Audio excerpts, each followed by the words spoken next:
अब हम क्या करते हैं, इसी सर्किट को हम क्या कर देते हैं, अगेन इंटीग्रेट कर देते हैं इनटू अनदर आईसी। ठीक है, इंटीग्रेशन लेवल जो है वो बढ़ गया थोड़ा सा।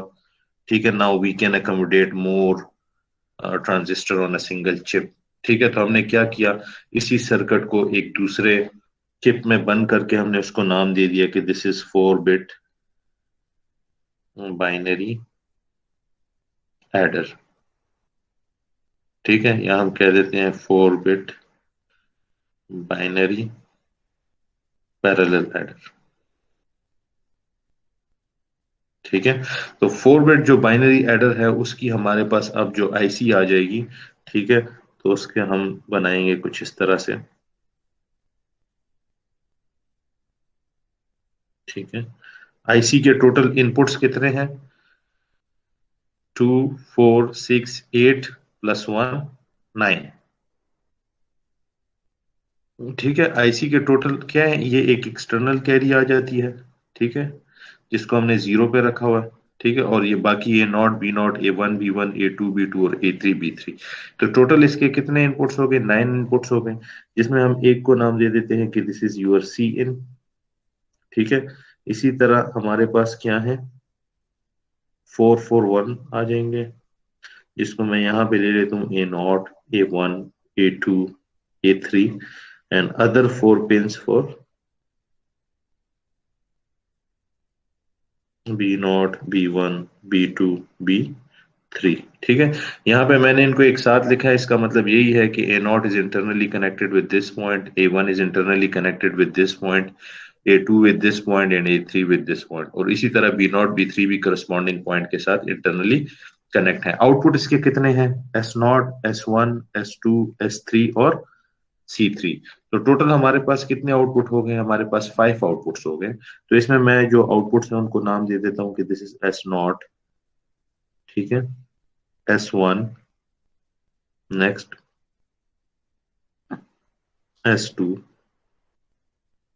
S3, और ये C3 को मैं नाम दे देता हूँ सी आउट। ठीक है, तो ये मेरे पास हो गया 4 बिट बाइनरी एडर। ठीक है, जो कि एक पूरा जो आपके पास कॉम्बिनेशनल सर्किट था वो आपके पास एक चिप पे आकर इंटीग्रेट हो गया। तो हमने स्टार्ट किससे लिया था, we design the circuit using gates. ठीक है, फिर उसको एक आईसी चिप पे इंटीग्रेट किया। जब आपके पास टेक्नोलॉजी इंप्रूव हुई, टेक्नोलॉजी जब फर्दर इंप्रूव हुई, तो हमने जो पैरेलल एडर बनाया था यूजिंग फुल एडर्स, उसको हमने एक चिप पे इंटीग्रेट करके उससे क्या बना दिया, 4 बिट बाइनरी एडर। जी समझ आ रही है इसकी।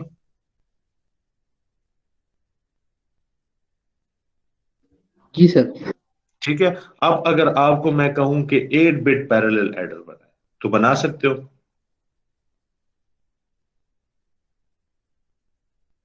यस सर, ट्राई कर लेंगे।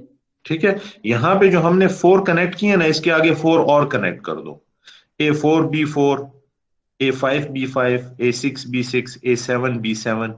समझ आ रही है, और इससे आ जाएगा S4 S5 X6, और आपका जो C7 होगा that will be the carry out. वो आप इनके मदद से कर सकते हो, ये जो आपके पास है। ठीक है, लेकिन अगर आप 4 बिट बाइनरी एडर यूज कर रहे हो तो आपने क्या करना है, इसी के मदद से आप 8 16 कोई भी आप बाइनरी एडर बना सकते हो। ठीक है, पैरेलल एडर आपने क्या किया, ये एक 4 बिट बाइनरी एडर लिया। ठीक है, मैं इसको 4 बिट यहाँ से रिप्रेजेंट करता हूँ, 4 बिट बाइनरी एडर। ठीक है, अब यहाँ पे आप क्या दोगे इसको एज ए इनपुट। ठीक है, यहाँ पे आ जाएगा A0 A1 A2 A3। ठीक है, इसी तरह नेक्स्ट जो इसके 4 बिट्स हैं, वहां पे क्या आएगा, B0 B1 B2 और B3। यहाँ पे कैरी इन जीरो कर दें। ठीक है, और इसका जो कैरी आउट है that will be act as a carry in to the other 4 bit binary adder. ठीक है, यहाँ पे जो है बाकी के नेक्स्ट जो 4 बिट्स हैं वो ऐड होंगे। ठीक है, जिसमें आ जाएगा आपके पास A4 A5 A6 A7, और यहाँ पे आएगा आपके पास B4 B5 B6 B7, ठीक है। यहां से आ जाएगा आपके पास सी आउट, ठीक है, जो कि अगेन एक एज आउटपुट होगा, और यहां से आपके पास चार आ जाएंगे, S0 S1 सम के जो आएंगे S2 S3, और next four outputs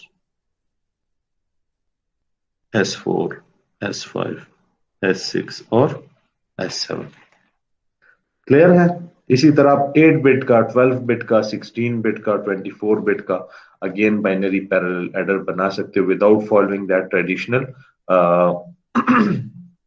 steps for that traditional design procedures जो है आपका, उस जो कि हमने प्रीवियस चैप्टर में डिस्कस किया था, उस डिजाइन प्रोसीजर को फॉलो किए बगैर जो है आप क्या कर सकते हो, 8 बिट का बाइनरी पैरेलल एडर, 16 बिट का बाइनरी पैरेलल एडर, उनको एग्जिस्टिंग जो कॉम्बिनेशनल सर्किट है उन्हीं को ही यूज करके आप बना सकते हो। जी, बाइनरी पैरेलल एडर की समझ आ गई है? Yes sir. ठीक है। अच्छा जी, अब लास्ट प्रीवियस जो चैप्टर्स हैं उनमें हमने एक एग्जाम्पल किया था BCD to excess 3 code converter, याद है? जिसमें हमने डोंट केयर कंडीशंस भी डिस्कस की थी। कुछ याद आ रहा है कि नहीं?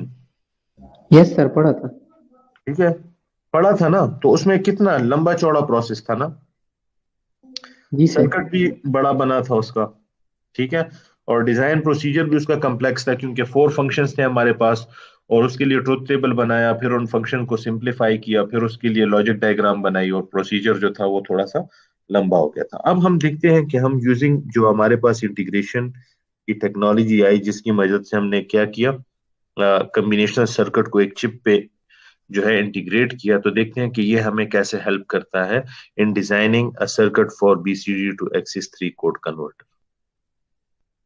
ठीक है, बीसीडी टू एक्सिस 3 का कॉन्सेप्ट क्या था?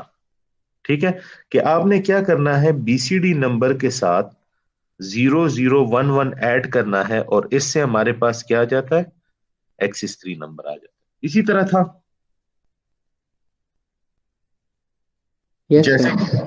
अगर मैं कहूं कि मेरे पास बीसीडी नंबर 001 है, तो इसका एक्सिस 3 क्या होगा, हम क्या करते हैं उसके साथ 0011 ऐड कर देते हैं, तो यहां से 0100 जो आता है that is the equivalent axis 3 of this BCD number. ठीक है, ऐसे ही था ना। अब यहां पे अगर आप देखें तो बीसीडी जो है वो 4 बिट का है, और इस 4 बिट नंबर के साथ मैंने क्या करना है, ये 3 ऐड करना है। ठीक है, और रिजल्टिंग जो एक्सिस 3 आ रहा है वो भी मेरे पास 4 बिट का है। ठीक है, तो अगर मैं ऐसा करूं कि मैं ये 4 बिट पैरेलल एडर जो मैंने प्रीवियस एग्जाम्पल में डिजाइन किया है, ठीक है, जो को एक चिप पे इंटीग्रेट किया था 4 बिट बाइनरी एडर की, अगर मैं उसी चिप को यूज करूं, चिप क्या है, 4 बिट बाइनरी एडर। ठीक है, और यहां पे जो मेरे पास इसके 4 बिट्स हैं, A0 A1 A2 वाले, या चले हम यहाँ पे ले लेते हैं ये वाले 4 बिट्स जो हैं, ठीक है, एनी ऑफ द 4 बिट्स, उस पे हम क्या कर देते हैं, बीसीडी नंबर दे देते हैं। यहाँ पे मैं क्या नंबर दूंगा इसको, बीसीडी इनपुट दूंगा, जो कि इनपुट है to the system. BCD to excess 3 अगर आप कोड कन्वर्टर डिजाइन कर रहे हैं तो आप इनपुट उसको क्या दोगे, बीसीडी दोगे, और आउटपुट पे वो क्या देगा, एक्सिस 3। अब इस बीसीडी के साथ मैंने क्या ऐड करना है, 0011, तो ये जो है इसके मोस्ट सिग्निफिकेंट बिट है, ये मैं अगर ले लूं कि this is B0 B1 B2 and B3, तो B2 B3 जीरो होंगे, और B0 B1 आपके पास क्या होंगे, 1 होंगे। ठीक है, तो मैं क्या करता हूँ, B2 B3 को जीरो कर देता हूँ, और यहां से जो कैरी इन आ रही है, कैरी इन भी हमने इसको जीरो देनी है ना, तो ये भी जीरो हो जाएगा। यहाँ पे मैं इसको जीरो दे रहा हूँ, और बाकी जो B3 और B1 है इसको मैं क्या कर देता हूँ, 1 कर देता हूँ। तो अब ये क्या करेगा, जो भी नंबर यहां पे आएगा, बीसीडी नंबर, ये उसके साथ 0011 ऐड करेगा। 0011 क्या है, 3 है, तो अगर आप किसी भी बीसीडी नंबर के साथ 3 ऐड करते हैं तो वो आउटपुट पे आपको क्या देगा, एक्सिस 3 देगा। क्या देगा, एक्सिस 3। तो यहां पे जो ये इसका S0 S1 S2 और S3 है, तो it will represent the corresponding axis 3 number. समझ आ रही है इसकी? और इसका जो कैरी आउट है उसको आपने इग्नोर करना है। इग्नोर क्यों करना है? बल्कि कैरी आउट हमेशा जीरो ही आएगा, क्योंकि अगर आप यहाँ पे बीसीडी इनपुट दे रहे हैं तो बीसीडी में सबसे बड़ा नंबर क्या होता है? 1001। और अगर आप उसके साथ 3 ऐड करते हैं 011, तो यहां से आपके पास 01011100 सबसे बड़ा नंबर आएगा। तो कैरी हमेशा क्या होगा? जीरो आएगा। तो आप इसको इग्नोर कर सकते हैं। तो ये आपने क्या किया? बीसीडी टू एक्सिस 3 को इंप्लीमेंट किया using 4 bit binary adder within just 1 step. जी समझ आ गई है इसकी? Yes sir. देखें, कहीं पे अगर कंफ्यूजन होती है तो मुझे बताया करें। वैसे ही यस सर बोलने की जरूरत नहीं है। समझ आ ठीक रही है है सर। ना?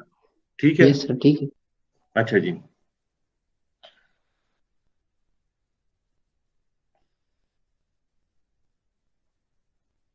अब एक दूसरा एग्जाम्पल करते हैं हम मैग्नीट्यूड कंपैरेटर का। ठीक है। You are asked to design a circuit for comparing 2 bits. ठीक है, आपको क्या कहा जाता है कि आप एक ऐसा सर्किट बनाएं जो कि 2 बिट्स को आपस में कंपेयर करे। ठीक है। जैसे कि हम कहें ना कि 2 डिजिट्स को आपस में कंपेयर करें। आप 2 डिजिट्स देते हो, एक ए बी। तो लेट से A7 है, B9 है। तो अगर आप इसके लिए सर्किट डिजाइन करते हैं इन दोनों को इन दोनों के कंपैरिजन के लिए, तो कंपैरिजन में क्या आता है? या ए जो है बी के बराबर है, इक्वल है दोनों नंबर, या ए ग्रेटर है, या ए लेस है देन बी। तो यही 3 उसके रिस्पॉन्सेज होंगे। ठीक है। तो हम क्या करते हैं, ऐसा एक सर्किट बनाते हैं फॉर 2 बिट, 2 बाइनरी